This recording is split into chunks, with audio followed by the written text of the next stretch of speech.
Na wahudumu wa afya kaunti ya Taita Taveta wameendelea kufanya hamasa kwa jamii kuhusu umuhimu wa chanjo ya watoto, huku itikadi za dini zikitajwa kama mojawapo ya kikwazo cha kwa baadhi ya jamii kukubali watoto wao kupewa chanjo. Zaidi ya 77% ya watoto Taita Taveta tayari wamepata chanjo kamili, ambapo idadi hiyo imechangiwa na upungufu wa chanjo, kama Hezron Kimari anavyoarifu kutoka Voi, kaunti ya Taita Taveta. Leo hii katika kaunti ya Taita Taveta tutakuwa tunaangazia swala zima la afya, hasa umuhimu wa chanjo kwa watoto chini ya umri wa miaka 10, na tutakuwa tunapata fursa ya kuzungumza tu na baadhi ya wataalam wa afya ikiwemo madaktari waweze kutueleza pengine hali iko vipi katika kaunti ya Taita Taveta na vile vile umuhimu wa chanjo. Hapo mwanzo tulikuwa tunapeana OPV, ilikuwa tunaita trivalent, kwa sababu ilikuwa inazuia maambukizi yote matatu, 1, 2 na 3 virus, hizo types 3. Lakini kwa sasa hii inazuia type 1 na type 3. Hiyo huwa tunaipeana wakati mtoto anapozaliwa pamoja na BCG. Mtoto anapopata BCG pia anapata haya matone kwa mdomo ya polio. Na pia tunapeana wakati wa wiki 6, mtoto anapofika wiki 6, anapokuja kwa chanjo zingine ambazo zinapeanwa kwa mapaja, pia huwa anapewa hiyo polio ambayo ni matone kwa mdomo. Na anapofika wiki 10 na anapofika wiki 14 huwa anapata. Kwa hivyo hizo huwa tunasema ni 4 za utotoni. Mtoto akianza kuwa sexually active ako at risk ya kuwa exposed to that human papilloma virus. Ingawaje hiyo virus inaweza kaa kwa mwili kwa miaka mingi ndio ianze kuonyesha hizo dalili za cervical cancer, ndio tunasema watoto wakuwe protected. Naanza kupeana girls ambao ni 10 years na anapewa doses 2.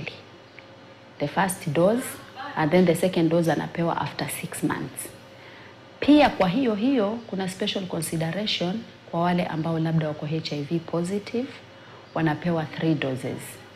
So akipewa ya kwanza, after 6 months anapewa ya pili, na after 6 months anapewa ingine ya 3. Kwa wakati huu kuna mipangilio ya kwamba labda hiyo chanjo inaweza kurejeshwa kuwa ikakuwa tu chanjo moja.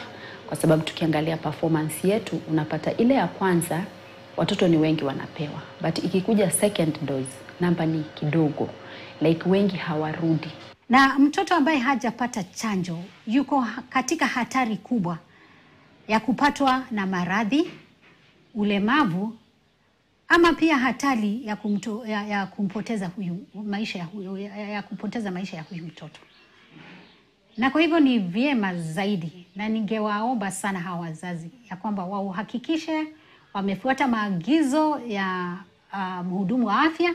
Pia huwa tumewahamasisha ya kwamba ukitoka, kama umesafiri, usikae huko mahali huko labda siku ya mtoto ya chanjo imefika na wewe hujaweza kurudi kwa kituo chako. So usikae hapo na mtoto ukasema ya kwamba nitangojea mpaka siku ile nitarudi nyumbani ndio nimpeleke kwa kituo cha afya apewe chanjo.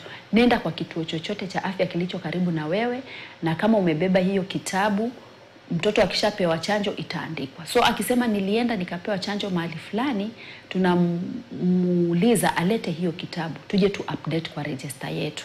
Ni ushauri tu wa madaktari, vile vile pia wahudumu wa afya katika kaunti hii ya Taita Taveta, wakielezea umuhimu wa chanjo, vile vile wakihamasisha jamii waweze kuzingatia umuhimu wa kupeleka watoto wao kupata chanjo kwa wakati unaofaa.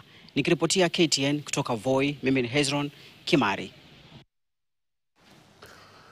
Wizara ya Afya imeeleza wasiwasi kuhusu ongezeko la matumizi ya dawa za kulevya nchini. Kauli ya wizara inajiri huku utafiti wa hivi karibuni ukionyesha kwamba kijana mmoja kati ya 11 wa umri wa kati ya miaka 15 hadi 24 wanatumia dawa za kulevya. Utafiti huo uliofanywa kati ya Novemba mwaka 2024 na Februari mwaka huu umezitaja kaunti 10 kuwa zilizo katika hatari kubwa ya vijana kutumia mihadarati. Kaunti hizo ni Garissa, Kakamega, Kericho, Kisumu, Laikipia, Machakos, Meru, Mombasa, Nakuru na Uasin Gishu. Katibu wa idara ya afya ya umma Mary Muthoni